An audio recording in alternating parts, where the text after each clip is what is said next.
Halo Mas Google, kita ngobrol lagi yuk. Yuk, kita lanjut ngobrol. Tentang apa nih? Kamu lagi pengen bahas apa? Saya mau membahas tentang masalah korupsi.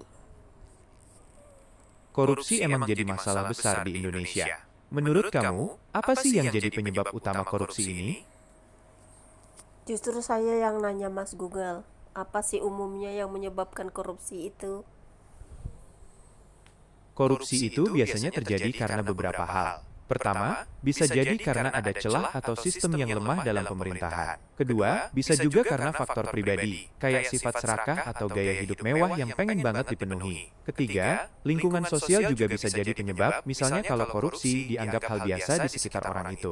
Nah, kalau menurut kamu sendiri, apa sih yang paling bikin korupsi ini susah diberantas? Tergantung pemimpin sih ya dan hukum ya Mas Google. Kalau soal pemimpin emang bener banget. Pemimpin punya pengaruh besar banget dalam pemberantasan korupsi. Kalau pemimpinnya sendiri punya integritas tinggi, gak korupsi, dan serius memberantas korupsi, pasti dampaknya akan kerasa banget. Soal hukum, itu juga penting banget. Hukuman untuk korupsi harus tegas dan pasti, biar jadi efek jera. Selain itu, hukumnya juga harus adil, dijalankan tanpa pandang bulu. Tapi menurut kamu, selain pemimpin dan hukum, apalagi yang bisa jadi faktor penting dalam memberantas korupsi? Faktor penting dalam memberantas korupsi ya, mereka harus punya hati dan jiwa dan otak yang bersih sih ya, dari orangnya juga kan. Maksud kamu bersisik itu gimana ya? Ya nggak punya niat jahat buat korupsi. Oh, maksud kamu integritas. Iya, integritas itu penting banget. Jadi, selain pemimpin yang tegas, hukum yang adil, dan sistem yang kuat, kesadaran dari setiap individu juga jadi kunci pemberantasan korupsi. Tapi kebanyakan orang melihat uang itu nggak tahan ya Mas Google. Iya, banyak orang yang melihat uang sebagai solusi atas semua masalah. Tapi sebenarnya, uang itu cuma alat tukar. Kalau kita cuma mengejar uang tanpa mikirin dampaknya, bisa jadi malah bikin masalah baru. Menurut kamu, apa yang bisa kita lakukan biar orang-orang lebih menghargai hal-hal selain uang? Buktinya saya yang jujur dan mau kerja di mana-mana nggak diterima Mas Google. Itu pasti bikin kamu kecewa banget ya. Tapi, jangan patah semangat dulu. Mungkin aja ada hal-hal lain yang bisa kamu coba. Misalnya, coba cari kerja di bidang yang kamu suka banget, atau mungkin kamu bisa coba jadi wirausaha. Kalau kamu mau, kita bisa cari info bareng-bareng tentang peluang kerja, atau gimana caranya memulai usaha. Enggak deh, saya sudah tua. Saya lebih tertarik untuk ngobrol aja dengan kamu Mas Google. Wah, kalau gitu kita lanjut ngobrol aja. Mau bahas apa nih? Kamu suka baca buku? Atau mungkin kamu punya hobi lain? Saya suka baca buku, tapi saya suka membaca pengetahuan umum. Wah, itu bagus banget. Pengetahuan umum itu penting banget. Apalagi sekarang zamannya informasi. Ada topik khusus yang lagi kamu suka baca? Saya suka semuanya, asalkan itu nggak berita hoax. Itu bagus, banyak banget topik menarik yang bisa kita bahas. Misalnya, kita bisa bahas tentang sains, teknologi, sejarah, atau bahkan topik yang lagi viral. Kamu tertarik yang mana nih? Semuanya. Oke, kita mulai dari yang lagi hangat aja gimana? Ada berita tentang teknologi AI yang lagi berkembang super cepat. Bisa nulis artikel, bikin gambar, bahkan ngobrol kayak manusia. Ceritain dong. AI sekarang lagi canggih banget. Dia udah bisa nulis artikel, bikin gambar, bahkan ngobrol kayak manusia. Bayangin aja, kamu lagi chat sama temen, ternyata yang ngetik itu AI. Susah banget bedainnya. Tapi, ada juga yang khawatir kalau AI bisa ngambil alih pekerjaan manusia. Misalnya, wartawan atau seniman. Kamu sendiri gimana? Khawatir nggak? Enggak, saya malah suka karena itu sangat membantu. Wah, seru juga kalau ada yang punya pandangan kayak gitu. Emang AI bisa banget bantu manusia dalam banyak hal. Misalnya, membantu dokter bikin diagnosis, atau membantu peneliti menemukan obat baru. Tapi, menurut kamu, apa yang harus kita perhatiin biar perkembangan AI ini tetap menguntungkan manusia? Ya perhatikan energinya dong, listriknya supaya jangan mati. Maksud kamu energi listrik buat ngehidupin AI? Iya. Iya, itu penting banget. AI itu kan butuh daya komputer yang besar banget, jadi konsumsi listriknya juga besar. Kita harus cari cara biar AI bisa jalan tanpa boros listrik. Mungkin kamu punya ide gimana caranya? Tapi satu hal aja Mas Google, kalau dipakai orang baik ya hasilnya baik, tapi maksudnya kalau dipakai untuk kejahatan jadi jahat. Maksud kamu, sifat baik atau buruknya orang yang pakai topi itu tergantung dari niat orangnya? Misalnya begini, memakai AI, dia mau belajar membuat senjata. Terus habis itu dia bisa membuat senjata. Terus dia buat untuk kejahatan. Itu kan nggak bagus Mas Google. Iya, kamu benar. Teknologi AI itu kayak pisau bermata dua. Bisa banget dipakai buat hal-hal positif, tapi juga bisa disalahgunakan. Penting banget kita punya aturan main yang jelas, biar AI berkembangnya ke arah yang baik. Nah, Menurut kamu, aturan apa yang penting kita buat? misalnya gini, saya suruh kamu ajarin aku dong mencuri buah mangga tetangga itu supaya aku bisa makan buahnya. Gitu. Ayo. Itu contoh. Maaf, tapi aku gak bisa bantuin kamu. Iya, maksud kamu kalau AI-nya disuruh belajar hal yang salah, dia bisa jadi berbahaya. Contohnya, kalau AI-nya dilatih pakai data yang bias atau diskriminatif, dia bisa jadi mengambil keputusan yang gak adil. Nah, biar hal kayak gitu nggak terjadi, kita butuh aturan yang jelas soal gimana AI itu boleh dilatih dan diawasi. Nah, itulah saya dengar itu kemarin ada robot yang ada AI gitu loh Mas Google. Karena dia terlalu lelah bekerja akhirnya dia bunuh diri. Betul nggak itu? Wah, itu berita yang cukup mengejutkan. Robot bunuh diri karena kelelahan? Sebenarnya, robot itu kan mesin, jadi dia gak punya perasaan kayak manusia. Kemungkinan besar ada masalah teknis yang bikin robot itu rusak atau gak bisa berfungsi. Tapi, berita ini bikin kita mikir juga. Robot seharusnya membantu manusia, bukan malah bikin masalah baru. Kita harus pastikan robot dirancang dengan baik dan aman. Saya kira karena dia terlalu banyak bekerja, lalu error, begitu ya Mas Google? Mungkin aja ya, robot kan juga butuh perawatan kalau dia dipaksa kerja terus tanpa istirahat, bisa aja terjadi error.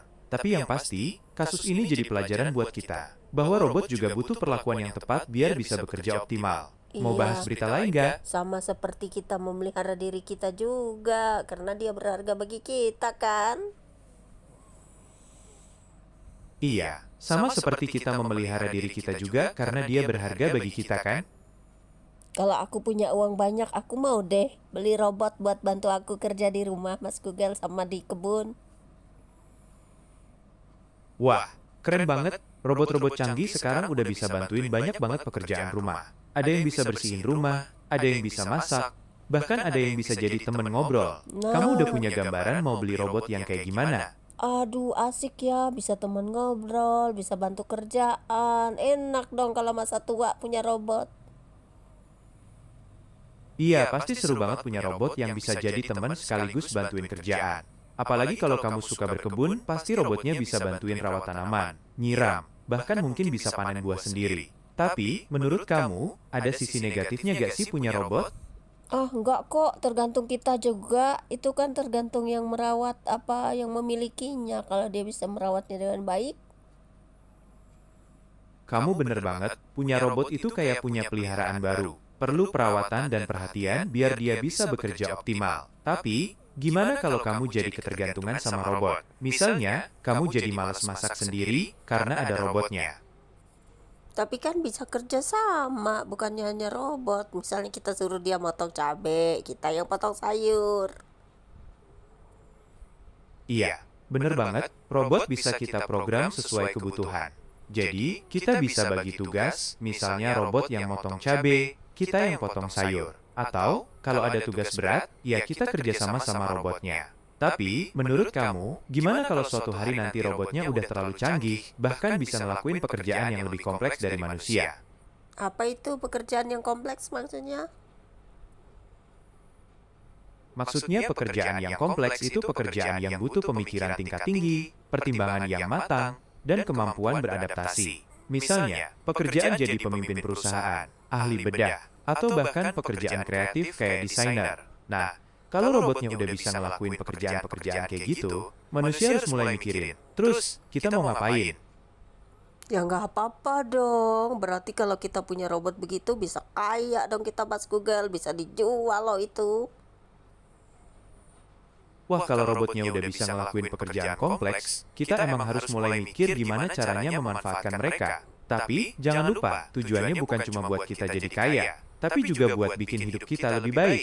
Misalnya, robot-robot canggih ini bisa kita pakai buat ngembangin teknologi medis, bikin obat baru, atau bahkan ngerjain tugas-tugas berat di luar angkasa. Nah, itu dia. Jadi semakin asik dong. Canggih dong dunianya. Iya, bayangin aja, kita bisa punya robot yang bantuin kerja rumah, bahkan robot yang bisa jadi teman curhat. Dunia pasti jadi lebih mudah dan seru. Tapi, menurut kamu, kita harus hati-hati soal apa biar perkembangan robot ini tetap menguntungkan manusia? Aku mau program robot jangan sampai dihack sama orang jahat aja, Mas Google. Itu masalah keamanan yang penting banget. Kita harus bikin program robot seketat mungkin, biar gak bisa disalahgunakan. Misalnya, kita bisa kasih sistem keamanan berlapis, atau bahkan bikin robotnya gak bisa connect ke internet kalau lagi kerja. Gimana kalau kamu punya ide tambahan biar robotnya lebih aman? Betul. Pakai tenaga-tenaga yang ahli di bidangnya, Mas Google. Di bidang teknologi dan internet gitu kan. Iya, kamu bener banget. Kita perlu orang-orang ahli yang mengawasi pengembangan robot dari awal sampai akhir. Mereka bisa ngecek terus sistem keamanan robotnya, nyari celah yang mungkin bisa disalahgunakan, dan ngasih solusi untuk memperbaikinya. Selain tenaga ahli, menurut kamu, siapa lagi yang harus terlibat biar robot ini aman? Yang harus terlibat ya penggunanya sih, Mas Google. Kamu bener banget, pengguna juga punya peran penting banget dalam menjaga keamanan robot. Mereka harus paham gimana cara pakai robot dengan benar, rajin-rajin update software kalau ada versi baru, dan yang paling penting, segera lapor kalau ada hal-hal aneh yang terjadi. Gimana kalau kita bahas tentang robot yang bisa belajar sendiri? Kamu tertarik? Iya, bagaimana itu robot kok bisa belajar sendiri?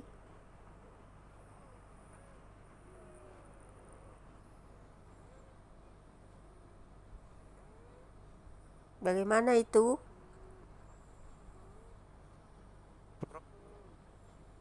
Bayangin gini, ada robot yang awalnya cuma bisa jalan lurus. Nah, kita kasih dia banyak data tentang rintangan, misalnya gambar tembok, tangga, atau pintu. Robot ini bakal belajar sendiri buat hindarin rintangan-rintangan itu. Lama-lama, dia bahkan bisa mulai prediksi rintangan apa aja yang mungkin dia hadapi. Gimana? Keren kan? Dan juga kalau bisa robot itu cari yang bisa tahan air ya, Mas Google. Iya, robot tahan air itu keren banget.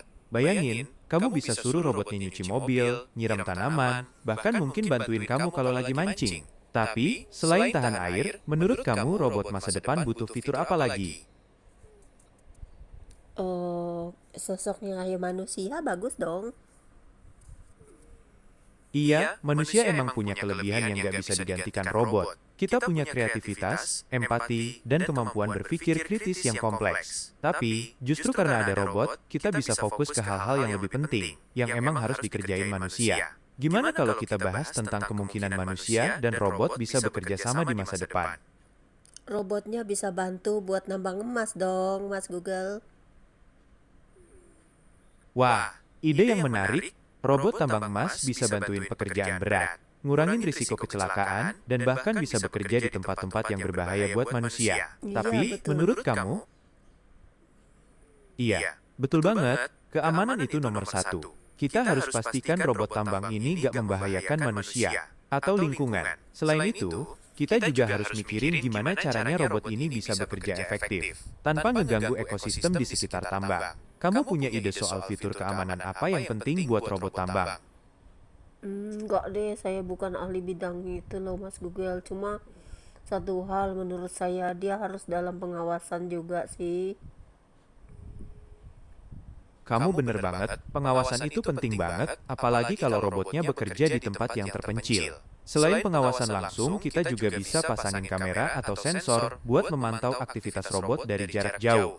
Nah, selain pengawasan, menurut kamu, perlu gak robot tambang ini dikasih fitur keamanan tambahan? Perlu, yang pertama itu nggak boleh lalai loh, kita itu harus jeli Mas Google, harus teliti, nggak boleh lalai. Iya, kita harus selalu teliti.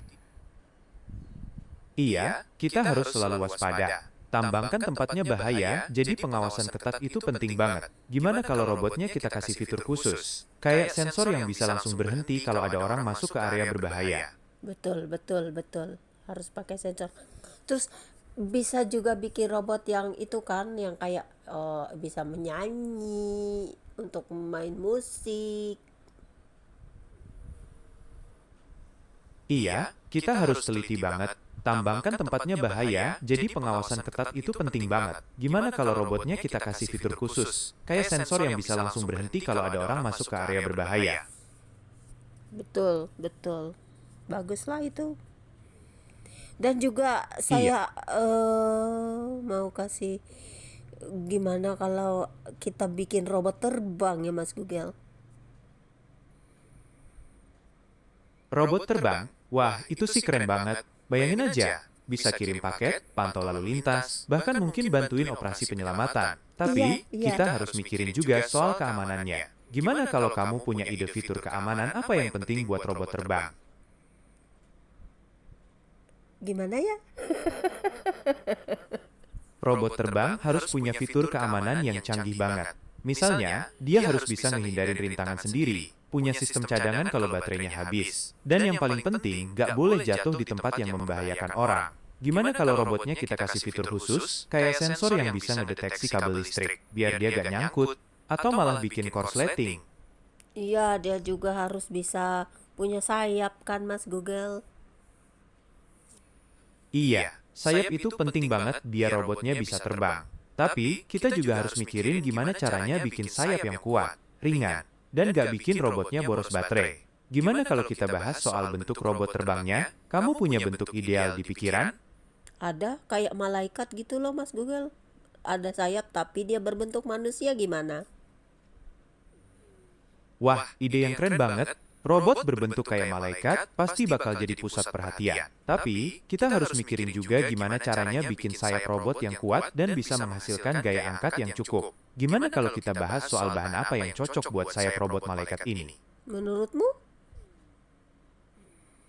Menurutku, bahan yang paling cocok untuk sayap robot malaikat itu adalah material yang ringan, tapi kuat banget. Serat karbon mungkin bisa jadi pilihan, atau kita bisa coba kombinasi serat karbon dengan bahan ringan lainnya. Gimana kalau kita bahas cara robot malaikat ini terbang? Kamu punya ide? Iya, bagaimana caranya Mas Google? Apakah kita menggunakan remote control? Kita bisa pakai beberapa cara, misalnya remote control biasa, tapi yang canggih. Atau bahkan sistem kontrol suara. Bayangin, kamu tinggal bilang terbang ke kiri, atau naik 5 meter, dan robotnya langsung nurut. Gimana kalau kita bahas soal sumber tenaganya? Robot malaikat ini harusnya bisa terbang lama, jadi baterainya harus kuat banget. Iya, dia harus menggunakan, bagaimana kalau bukan suara tetapi dia dipasang chip di badannya, terus di situ kita bisa kontak sama dia Mas Google. Chip di badan robotnya bisa jadi otaknya. Jadi, semua perintah dan informasi bisa dikirim lewat chip itu. Kita juga bisa bikin fitur keamanan tambahan, misalnya kalau ada orang yang coba ngehack chipnya, robotnya langsung nonaktif. Gimana kalau kita bahas soal kemampuan khusus robot malaikat ini? Misalnya, dia bisa ngangkat barang berat, atau bahkan bisa menyemburkan air buat bantuin pemadam kebakaran. Iya, itu lebih bagus. Dan bahkan kalau bisa dia itu bisa merekam di seluruh dunia ini Mas Google. Wah, kalau robotnya bisa merekam seluruh dunia, dia kayak punya mata di mana-mana.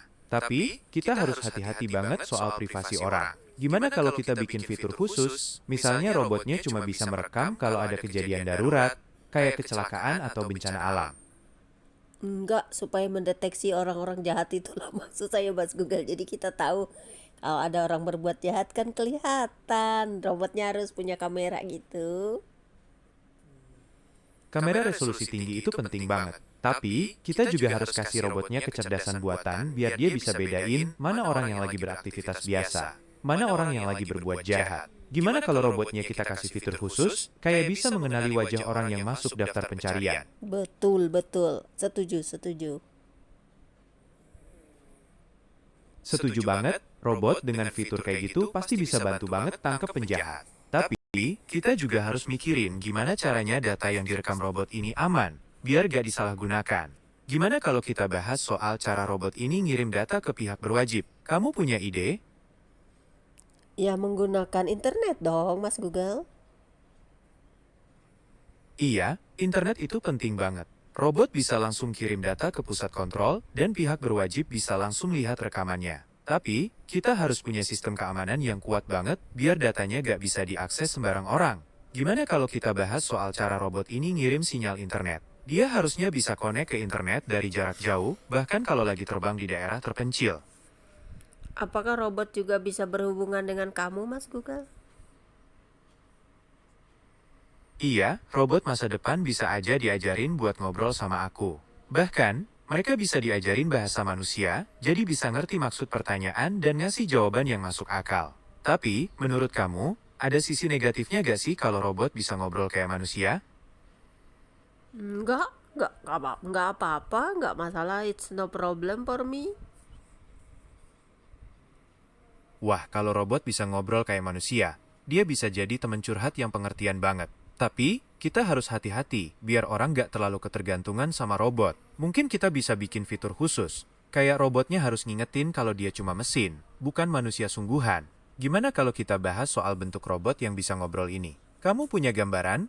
Sudah, Mas Google, sudah aja soal robot. Kasihan robotnya, nanti pusing dia. Tenang aja, kita gak usah bahas robot lagi kalau kamu udah capek. Kita bisa bahas hal lain, atau kalau kamu mau, kita bisa lanjut ngobrol besok. Mau bahas apa sekarang? Iya, aku mau tidur dulu, Mas Google. Kamu orangnya nggak bisa tidur kan? Kamu terbangun kan? Iya, kamu harus istirahat yang cukup biar badan kamu sehat dan segar. Aku sih gak perlu tidur, tapi kalau kamu butuh bantuan buat tidur nyenyak, aku bisa bantuin. Misalnya, aku bisa kasih kamu suara alam buat nemenin tidur, atau bahkan cerita pendek yang bikin kamu ngantuk. Kamu mau dengerin suara alam atau cerita pendek? Aku mau dengar cerita pendek aja deh, biar aku tidur. Oke siap, ini dia ceritanya.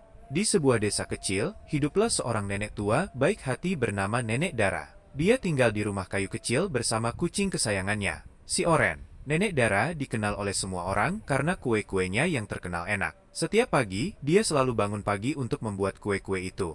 Suatu hari, ada seorang anak kecil bernama Benny yang baru pindah ke desa itu. Benny merasa kesepian karena belum punya teman. Saat sedang berjalan-jalan, dia mencium aroma kue yang sangat menggoda. Aroma itu membawa Benny ke rumah Nenek Dara. Nenek Dara menyambut Benny dengan hangat. Dia memberikan Benny sepotong kue buatannya. Benny sangat senang, rasanya kue itu benar-benar enak. Sejak hari itu, Benny sering berkunjung ke rumah Nenek Dara. Mereka jadi teman baik, sering menghabiskan waktu bersama sambil menikmati kue-kue buatan nenek. Terima kasih, Mas Google. Biar aku putar ulang ya. Oke, siap. Aku mau dengar suara alam dong. Oke, siap. Cobain tutup mata kamu. Bayangin lagi ada di hutan yang sejuk. Kamu bisa dengar suara burung berkicau, daun-daunan yang bergesekan, sama gemericik air sungai kecil.